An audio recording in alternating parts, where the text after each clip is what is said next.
নমস্কার, কেমন আছেন সবাই?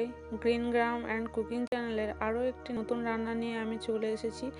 দেখুন, আমি এখানে অনেক সবজি নিয়ে নিয়েছি, গোটা সবজি। আজকের বানাবো একদম নতুন পদ্ধতিতে গোটা সিদ্ধ বা গোটা চচ্চড়ি। আমি এখানে কড়াইতে তেল দিয়ে দিয়েছি পরিমাণ মতো, খুব সামান্য পরিমাণেই তেল দিয়েছি। দিয়ে দিলাম 5 ফোড়ন। 5 ফোড়নটা একটু হতে দেব। দেখুন, 5 ফোড়নটা আমার হয়ে গেছে।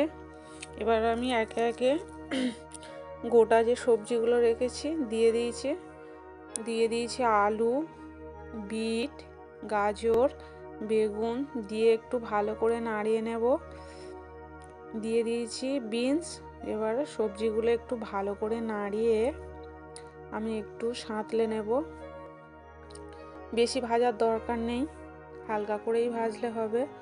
আমি এখানে আজকের কোনো জল ব্যবহার করব না। দিয়ে দিয়েছি কাঁচা লঙ্কা আর শিম। দিয়ে আমি আবারও ভালো করে একটু নাড়িয়ে নেব।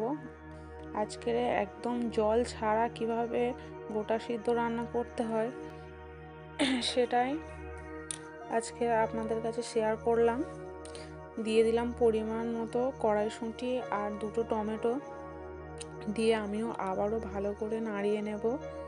এভাবে 2 থেকে 3 বার ভালো করে নাড়িয়ে উপর থেকে একটু আদা কুড়ানো দিয়ে দিলাম। আদাটা আমি একটু কুড়িয়ে দিয়েছি। আদাটা এখানে কুড়িয়ে দিলে বেশি ভালো লাগবে, তাই আমি কুড়িয়ে দিয়েছি।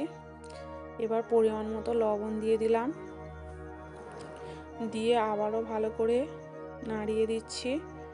সব কিছুর সাথে ভালো করে মিশিয়ে দিতে হবে। এইভাবে আমি এখানে মুগ ডাল খোসা সমেত ভিজিয়ে রেখেছিলাম, সেগুলোও দিয়ে দিলাম। দিয়ে সব কিছুর সাথে আবারও ভালো করে মিশিয়ে নিচ্ছি। নিয়ে উপর থেকে এভাবে ঢাকা চাপা দিয়ে একদম স্টিমে বসিয়ে 2 থেকে 3 মিনিট দেখুন রান্না করার পরে আমার কতটা জল বেরিয়েছে সবজি দিয়ে। এভাবে 2-3 বার ঢাকা চাপা দিয়ে ভালোভাবে রান্না করে নিতে হবে। এবারে আমি পালং শাকটা উপর থেকে দিয়ে দিলাম। পালং শাকটা একটু দেরিতে দিলাম, কারণ শাকটা তাড়াতাড়ি হয়ে যায়, তাই আমার পালং শাকটা দিয়ে একটু ঢাকা দিয়ে আবারও ভালো করে নাড়িয়ে উপর থেকে একটু চিনি ছড়িয়ে দিলাম। দিয়ে আবারও ভালো করে সব কিছুর সাথে মিশিয়ে দিলাম। প্লিজ এখনও যারা চ্যানেলটিকে সাবস্ক্রাইব করেননি, আমার চ্যানেলটিকে সাবস্ক্রাইব করুন। আর কমেন্টে জানান আজকের রেসিপি কেমন লাগলো। আমার গোটা চচ্চড়ি বা গোটা সেদ্ধটা পুরো রেডি হয়ে গেছে। দেখুন, সবজিগুলো পুরো গোটা গোটা আছে আর সব কিছু পারফেক্টভাবে সিদ্ধ হয়েছে। রেডি আমার গোটা সিদ্ধ।